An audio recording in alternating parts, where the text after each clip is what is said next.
Caros irmãos e irmãs em Cristo Jesus, nós ouvimos na Palavra de Deus para este sexto domingo do tempo comum a primeira leitura do livro do Eclesiástico.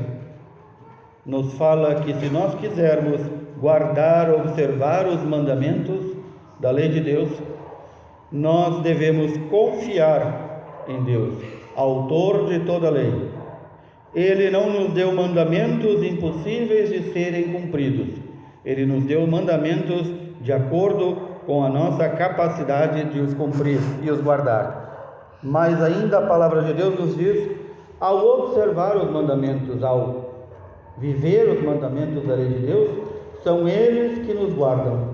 Significam, eles nos preservam, eles nos mantêm na graça de Deus.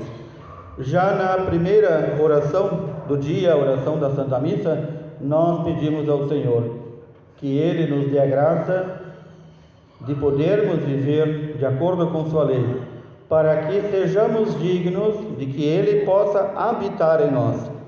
Pelo nosso batismo, nós nos tornamos a habitação da Santíssima Trindade. Deus veio morar em nós.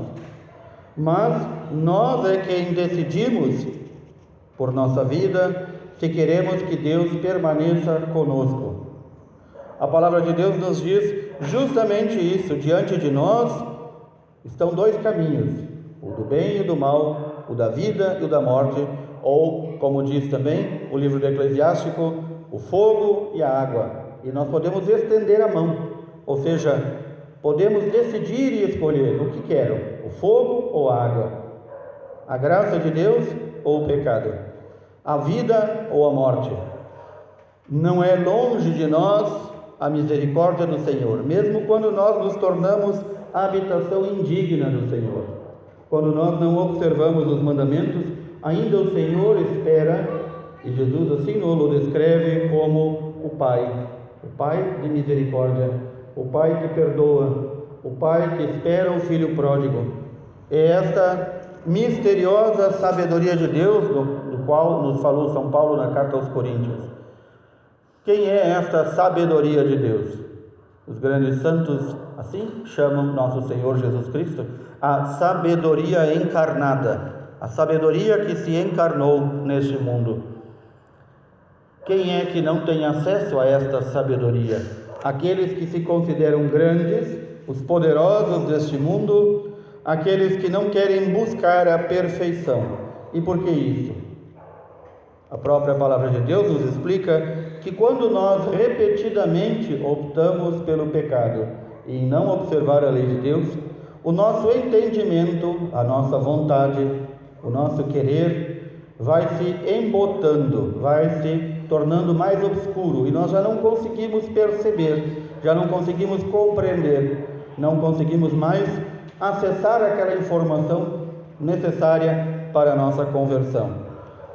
Acima de todas as nossas limitações, não esqueçamos que está a graça de Deus.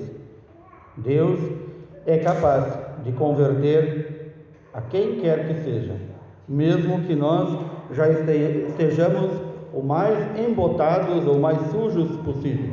Ele é capaz de converter, vir com sua graça.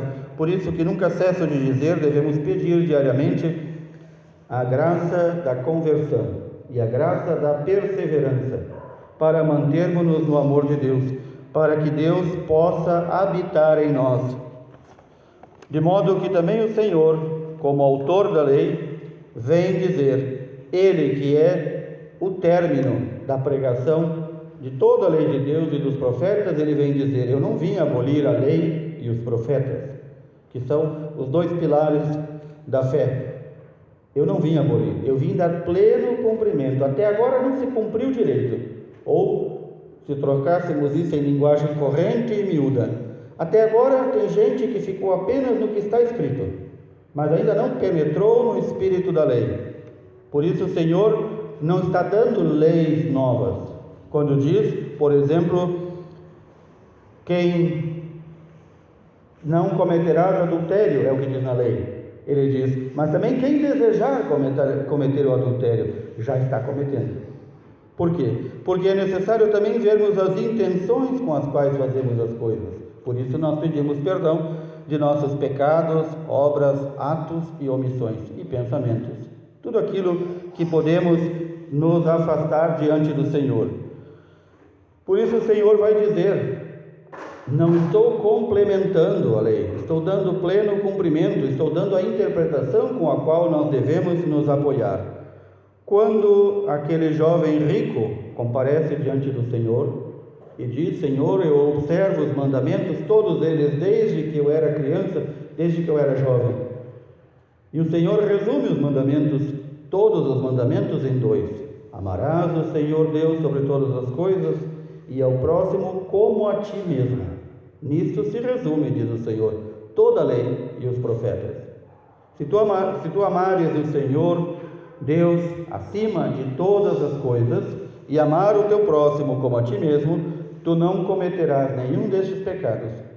Tu não serás sancionado pela lei.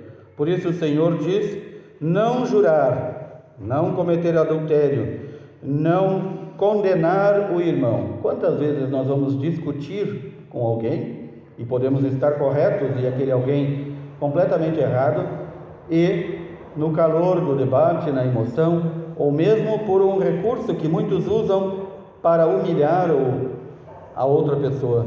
Ele já não vê outra pessoa, ele vê um oponente, um adversário e um inimigo. E então o Senhor diz: até mesmo condenar e dizer mal do outro, e o Senhor dá 2 exemplos, chamá-lo de patife, de tolo, ou como dizemos muitas vezes, idiota. Até isso é também parte do mandamento que diz não matar. Não matar não é somente matar fisicamente, mas é matar a honra daquela pessoa, o bom nome. E isso nós temos que nos cuidar muitas vezes, para também não jurar. Não jurar. Quantos que fazem juramentos que são verdadeiras blasfêmias? E isso nós devemos cuidar. Por isso a vigilância do nosso coração, que é o que o Senhor nos pede. É muito difícil sozinhos. É muito difícil vigiarmos o nosso coração, até porque nós contamos com a nossa inteligência, a nossa vontade, que já podem estar corrompidas pelo pecado. Mas aí então nós temos a graça de Deus, que supera todas as nossas limitações e vem em nosso socorro. Por isso nós podemos rezar e devemos rezar sempre, dizendo: Senhor, nem eu mesmo me conheço, nem eu mesmo sei porque caio tantas vezes, erro e peco. Ajuda-me, ilumina-me para que eu me conheça, para que eu me vigie melhor o meu coração. Aqui brota da palavra de Deus o desejo de santificação, que cada um de nós deve perseguir diariamente. Não abandonar-se ao desespero. Saber que Deus nos perdoa, por pior que sejamos ou tenhamos sido, sempre nos perdoa, se nós corremos ao seu encontro para obter o perdão. Não deixemos que o nosso coração se torne um campo minado de inso, de pragas, de pasto inútil. Ajudemos o Senhor também com o nosso querer, desejar, de cada dia. Eu quero ser santo. O Senhor me chamou à santidade. Assim cada um de nós deve manter este desejo. Eu quero ser santo, porque o Senhor me chamou à santidade. Eu quero que o Senhor não somente habite em mim, mas se sinta bem na minha presença, e que todos aqueles que se aproximarem de mim sintam a presença do Senhor. Peçamos ao Senhor, portanto, nesse dia, em que Ele nos dá, com a sua vida, o pleno cumprimento da lei, peçamos que o Senhor nos dê a graça da conversão diária e da perseverança final. Louvado seja nosso Senhor Jesus Cristo. Para sempre seja louvado. Juntos queremos confirmar a nossa fé. Creio em Deus Pai,